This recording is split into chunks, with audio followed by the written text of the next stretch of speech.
Hi, welcome to a new episode in the Internet Surfer, hosting the most horror and creepiest stories from Reddit. Please don't forget to comment, like, share, and subscribe. Enjoy. Serious, creepypasta are great, but does anyone have any good true creepy stories? Episode 9. When I was in middle school, I was best friends with a guy named Chris. I did not have a lot of friends I spent time together with outside of school at the time. He was my best friend. So, I would spend the night at his house a lot and we would play video games, watch anime, whatever. A lot of creepy stuff went down at his house. The most frequent was the light. We would stay up late watching Dragon Ball or playing some games on a console or his computer. As we would be laying down to sleep, a large circular light would appear on one wall of his bedroom. At this point I will say his room was on the ground floor and did have a window that faced the street. I said something asking why he was playing with a flashlight, but he insisted he was not. Bullshit, whatever. We both looked at each other and raised our hands to show they were empty. Nobody else was in the room and the door was shut. We were a little weirded out, but nothing too bad. We looked out the window expecting somebody else out there, but the street was empty. Then the light started moving around the room. It would never come over to us or anything but would slowly go across the walls. Nobody was in the room, nobody was outside. To my knowledge there was no way this could be happening by a physical source. This would happen from time to time when I stayed there. After a while we got used to it. I do not know if he ever saw it when I was not there. One time we did both think we saw somebody standing in the closet staring at us. He grabbed a flashlight he did have in the room and shined it, but nothing. When he turned it off, it looked like a woman, was still there and just staring at us. Freaky stuff. This was all around 1998, just to give a time frame. We went to different high schools and drifted apart, never figured out what was going on. We often visited my grandparents' cabin when I was a kid. It is your normal rustic cabin in the middle of the quiet woods. When we left to go home, I would say, "Bye grandma, bye grandpa, bye scary man." Since there was no one else but my grandparents, it creeped my parents out for years. Years later they asked me to whom I was talking. What it was, the neighbors had an outdoor water heater, and it had some scratches and markings on it that resembled a face. I called it, "Scary Man." I can imagine how creepy that may have been. This one happened to me and my dad about 10 years ago, back when I was little. He already wrote something about it on Reddit quite a while ago, so here is what he wrote, his point of view. I experienced a similar phenomenon in my daughter's bedroom. I noticed a weird shadow in the corner of her room that was never there before. It was an odd dog-shaped shadow, like the head and shoulders of a German shepherd. After tucking her in at night, I noticed it. At first, I paid extraordinarily little attention to it. Then 2 nights later, I was driven to try and find the source of the new shadow. I turned off lights, put my hand in front of the Venetian blinds over the window. I examined ambient light sources.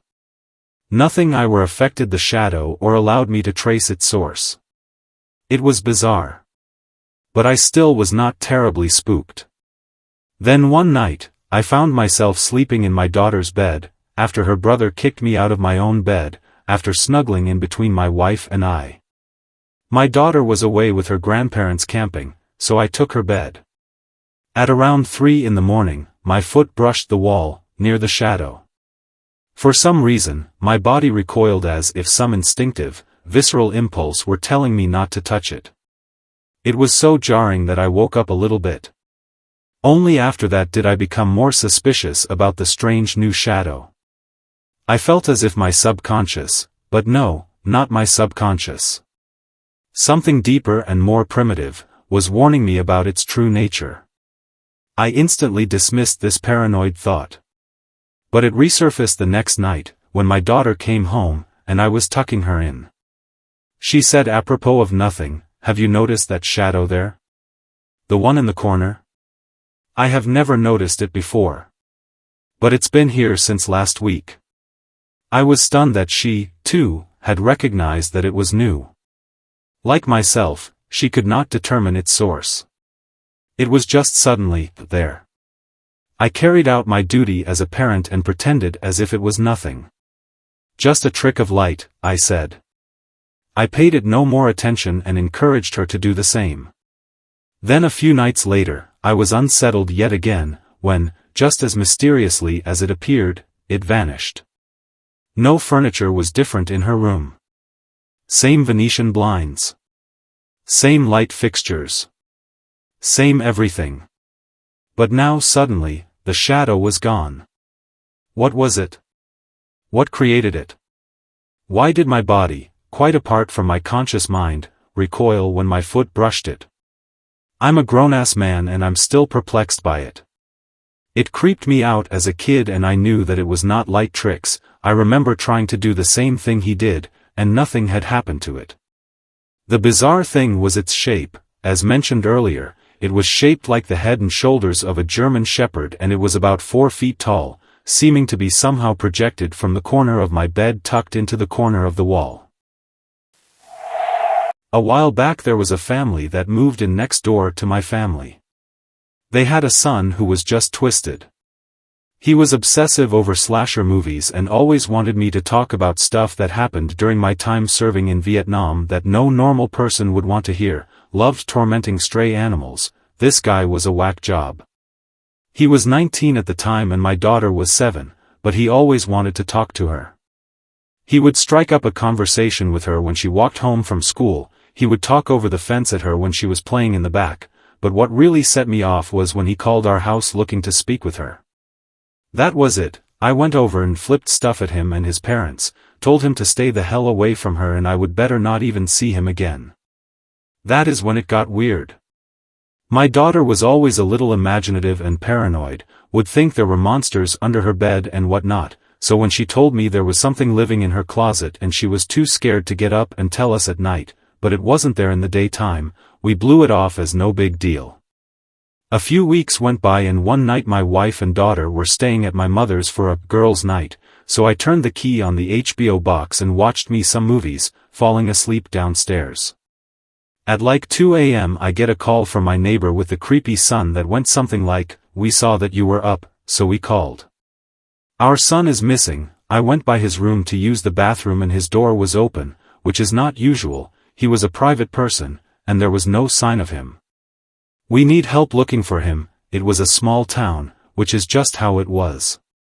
The phone call woke me up though. I was not up, so I asked why they thought I was. "Oh, we saw you walking around upstairs, and the light is on." My blood ran cold as ice. I had been passed out on the couch, and I know no one turned any lights on. I hung up on them, ran outside to my truck to grab my shotgun but noticed the sheriff was pulling up to the neighbor's house by this point. I booked it over and told him there was someone in my house, and now I could see the lights in my daughter's room were on and there was a silhouette pacing back and forth. When the deputies went in, they found the neighbor boy up there waiting. Waiting in my daughter's room with a nice little setup in her closet. He said he liked to watch her sleep in the moonlight.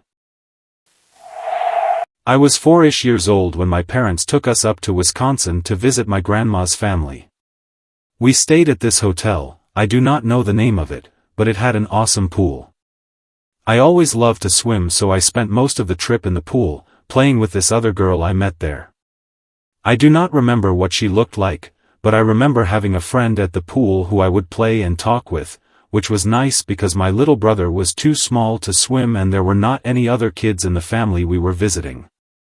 I had forgotten about the hotel and the pool until years later. My grandma pulled me aside at her house and asked if I remembered the trip. I said yes, kind of. I was young, but I remembered the drive up and the pool. She said that I spent the whole time in the pool talking to an imaginary friend, laughing, and playing like someone was really there with me. That is not too weird. Lots of little kids have imaginary friends, right? That is what she thought, too. As they checked out of the hotel, my grandma mentioned how much her granddaughter loved the pool, that I had made an imaginary friend there, another little girl my age, how cute it was, typical grandparent doing and aching over a grandkid. That is when hotel worker went pale and whispered to my grandma that a little girl around my age drowned in the pool the previous year. She never mentioned it to my parents, I guess, but that day she pulled me aside and told me the story. I was shocked, because I do remember making a friend at the hotel pool. This is mostly simply weird, and not very creepy, but it has made me question a lot of things that I believe in and do not believe in. When I was little, I would see things in my dreams, and then they would come true. Not like huge predictions or anything, but just short events that would then happen a few weeks or a few days later. It would happen with enough frequency that I did not think to tell anyone, and no one would believe me when I eventually did. My most memorable episode was when I was 10 or 11. I dreamed that I was standing on our porch, staring down at my mom's van. My brother was standing behind me and pushed me off the porch. When I fell, I looked back, saw his face, and thudded the back of my head against the bumper of the van, and then everything went black, and I woke up. Well, a few months later, it happened, except it did not go black, and I just got up and freaked out about it. Also, an unrelated story about trees. So, at my mother's house, we had 2 gigantic trees. There were quite a few, but these ones were enormous, and a ways off from the others. When I was a kid, I loved swords and had a few unsharpened ones. Well, I took a swing with one of the swords at the tree, and the sword split into 3 pieces. But I thought it was just the sword. But, 1 year later, I was driving one of our 3-wheelers around, and as soon as I was under the tree, I could not see. Everything was a blur, and I lost my ability to hear anything. I drove away from it, and I gradually got my vision and hearing back. To this day, I still live in fear of the tree. This happened a few years ago. My father-in-law was a huge Stephen King fan. I had never read much of his work, Pet Seminary, back in high school. Upon his insistence, I started reading the first book in the Dark Tower series. I was hooked. After reading the whole series, I wanted to read more about some of the supporting characters that had appeared in other books. The first book I wanted to read was Salem's Lot, and I was having trouble finding a used copy. Roger, my father-in-law, suggested I hit up garage sales. The next Saturday I went out to search. I was about ready to give up, because I had to go pick up a friend, but I decided to hit up one more. At 4519 Callahan Street, I found the book. At this point, it is nothing more than coincidence. Father Callahan is the character that appears in both the Dark Tower novels and Salem's Lot. If you add up the numbers in the house number, you get 19, a number that figures prominently in the Dark Tower. I go home, change, and head back out to pick up a friend. I was on my way home at 7:57:19, listening to 97.3:19 on my radio, getting ready to take exit 19 off GA Route 19. The song Someone Saved My Life Tonight by Elton John came on as I took my exit. Father Callahan references this song several times. I remember thinking that I should buy a lottery ticket due to seeing 19 so many times. I arrived home with my friend, and we were watching a movie when my wife's phone rang. She went into our bedroom to take the call. Shortly after, I heard her scream. Her dad had just died in an automobile crash.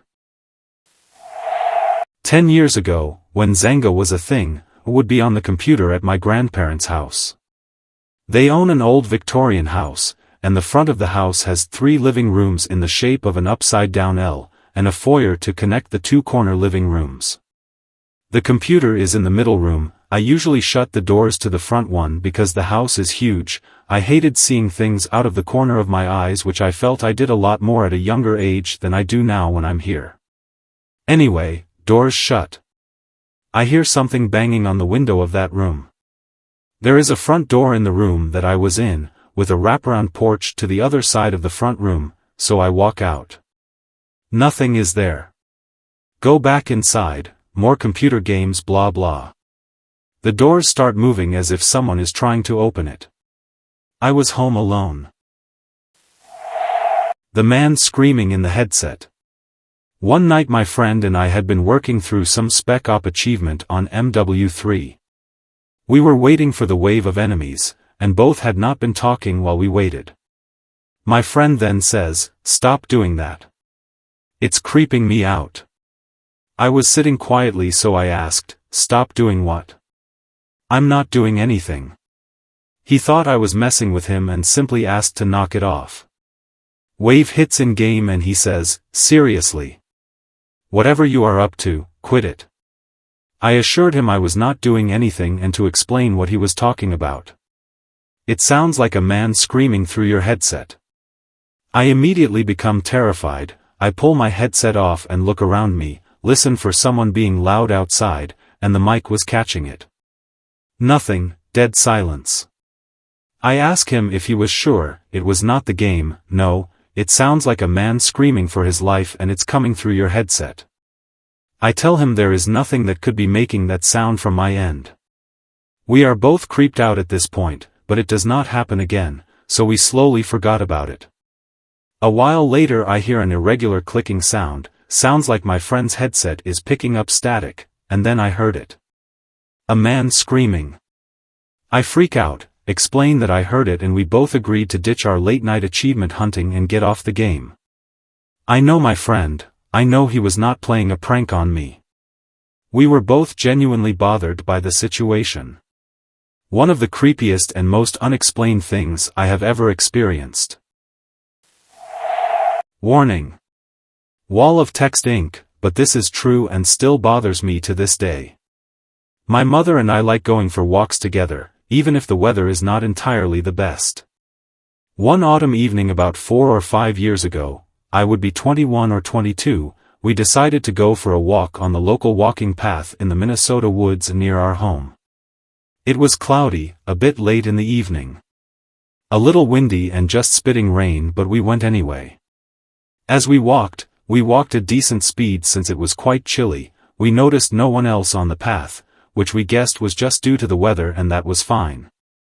The sun was also going down and Minnesota is full of black bears. We came up on a side path with a pretty bridge to the side and I wanted to go take some photos of us together on it, but my mother said she had a bad feeling deep in the pit of her stomach. There could be a bear that way, we should stay on the main path. I convinced her anyway, and we went and took a few pictures together, then got back onto the main path. We laughed about her bad feeling and brushed it aside. When we got back on the main path, we noticed a man dressed all in black quite a way up the main path from us. His back was to us, so he was walking in the same direction we were, down the path. We had not seen him behind us at all prior to this, and he was walking slowly. After a while I noticed a break in the trees off the main path, one less marked and not meant for locals to go on. I knew if we followed it, we would be on a high hill overlooking the river that ran by the path. Again, I wanted to go, and again my mother's good mood was soured by a bad feeling. We went despite the terrible feeling she had. I had one at this point as well, but only a small nagging in the pit of my stomach. I suppose nerves, brought on my mother being so nervous herself. We walked up a way until the trees cleared out, and it was a beautiful view. At this point, the nagging in my stomach got much worse and I too immediately thought, there is a bear here, we are being watched. I scanned the woods around us and a small movement caught my eye. A man in a blue jacket was standing just behind the tree line staring at us. I said to Mom, "Look, there's someone there," and pointed at him. The man immediately took off like a flash of lightning, running in a direction that would take him deeper into the woods, not back onto the path. Mom turned to see him as I pointed, following his movement with my finger. She did not see him, but we both agreed at once that it was time to turn back and go home. We hurried back down toward the main path, but when we made it to the very edge of the trees and the main path, it was blocked by the man dressed in black who had been ahead of us before we went that direction. He had just stepped off the main path and was about to head to the same clearing where we had been standing.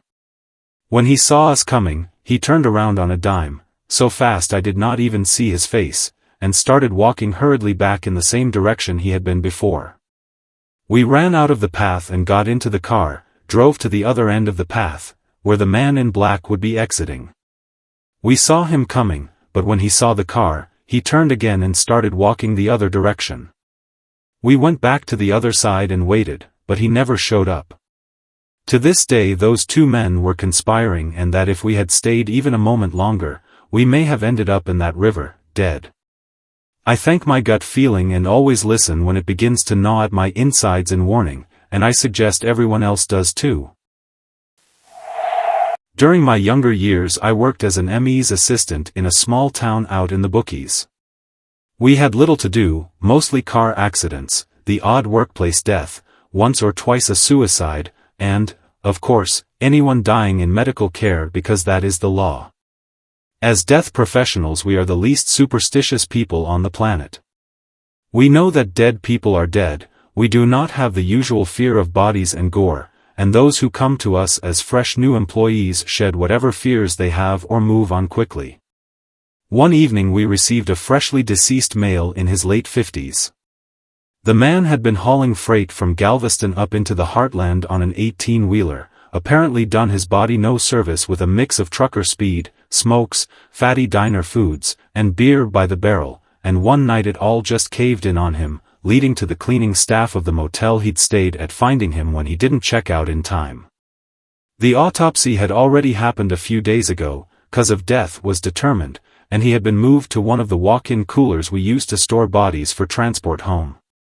The walk-in was this big industrial cooler they use in restaurants or warehouses with those rubber curtains and a massive lockable door.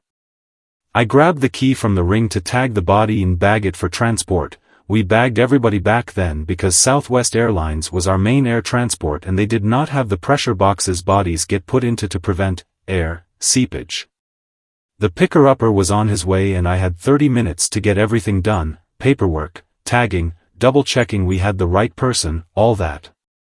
With the ME's papers in hand I went to bag our trucker, opened the door, slid his metal slab onto the cart, wheeled him into the autopsy anteroom, and pulled the bag onto him. There is a science to doing this alone, humans are freaking unwieldy and heavy. After putting him in and readjusting his slipped face, the me makes an incision around the back of the head and pulls all the flesh down from his cranium to open the skull and inspect the brain. I zipped the bag shut and went to grab the outer tag I'd printed before. One-use body bags have a double zipper, one at the bottom and one at the top. When a body is moved, no matter where, the mover must check the name and number on the paperwork with the name and number on the bag and the name and number on the toe tag. I left the room and when I came back the top of the bag was standing open, exposing the trucker's face. With the slipped face and his jaw ajar as it would be when all muscular function is gone, he looked like he gave me a crooked smile. I zipped the bag shut, scolding myself for not doing my job right, checked paperwork against toe and the new tag, zipped the bottom shut after checking, placed the tag, and wheeled him back. A little later the driver arrived. I handed her a cup of coffee and the paperwork and went to fetch the body. When I opened the cooler, the trucker smiled at me again. Had I pulled the bottom zipper too wide and the top one open? I did the whole, check all tags and paperwork, thing, closed the face part, and wheeled him out. We sat in the break room for a few minutes while the driver finished her coffee, talked about the Rams and a disastrous Cowboys game a few days back, and she walked out. "Dude, you sure you're done with him?" I heard her holler. Outside, her standing at the entrance to the room, my bag had opened again, a toothy crooked grin looking right at us. I know I had closed the bag. The scientist in me says it was a faulty bag with tension issues. The rest of me. Yes, I am not so sure. When I was little, like 5 or 6, we lived in a duplex on the second floor. My sister, who is 8 years older than me, was babysitting me. Her friend was over, and we were playing War, the card game, in the dining room. With this being a duplex, every room was connected by one long hallway. Right now, we are in the middle and we have the living room adjacent to us. My sister wanted to listen to the radio which was on the wall that separated the dining room and the living room. The TV was on and she told me to go turn off the TV and turn on the radio. Now this is 20 years ago, and we did not have any remotes for the radio and the TV remote was in the living room. I get up and right before I touch the radio on it turns on and the TV turns off. I freak out. My sister does not believe me, thinks I used the TV remote. So, she has me get up again and turn the TV on and turn the radio off. I step foot onto the ground and the radio turns off and the TV turns on. All hell breaks loose. Our cat runs through the house. I always associate cats with paranormal activity, and we call our mom's friend and get the hell out. Find out later that a guy killed himself in the house. The creepiest thing that has ever happened to me was within my own home back in middle school. I was spending some time with my best friend, we will call him Stanley, in the living room of my house. We were taking care of my sisters while waiting for my parents to come home so we could practice our mad beatboxing skills at his place, where no one would faint from our fresh beats, mock us. My sisters were running around me, one practicing, banging, on the upright piano, the other playing with her pee doll, you know, the ones where you give them some water in a bottle, and they pee in their diaper. We had just unplugged one of those boombox stereos so we could bring it to his place and prepping it for the arduous journey, 4 houses away, ahead. I was placing one of the speakers by the front door, while my friend was unplugging the red and black audio cable from the middle section of the boombox in the living room when static started coming out of both speakers. This caused us to look at each other in a mix of confusion and fear, but what followed is burned into our minds almost 2 decades later. While the static started getting louder, we suddenly witnessed my sister's doll fly across the room and landed on its plastic feet, facing us. The speaker that my friend was holding crackled and from it came a tiny voice that said, "You should." When my speaker roared to life in a voice that I could only describe as a demon getting its chest waxed, "Leave now." We ran out of my house so fast, we left my sisters in the house shaking. My grandpa worked as the gardener in the biggest cemetery in my state for about 16 years. One day as he was working, he saw a pile of things that were to be thrown out, and in the pile were 2 ornate flower vases that looked expensive. They were intact, save for a few chips. Growing up in a poor village in Europe, he hated seeing people throw usable things away, so he decided to take them home. He left them out in the garden overnight. The next day was his day off, so he spent it working in our garden and tending to our animals, chickens, ducks. He says that around midday, he looked down at his hands and noticed that they were covered in blood that looked like it was coming from between his fingers. He assumed that he had hurt himself without noticing, even though it was a lot of blood and there was no evidence of blood on the tools he was using. He is one of those old men that drinks coffee at the same heat as fresh lava and has been set on fire twice while he was in the army, so he did not think too much of not noticing that he was bleeding a futon. So, he went to go and wash it off, but it would not scrub off, no matter what he did.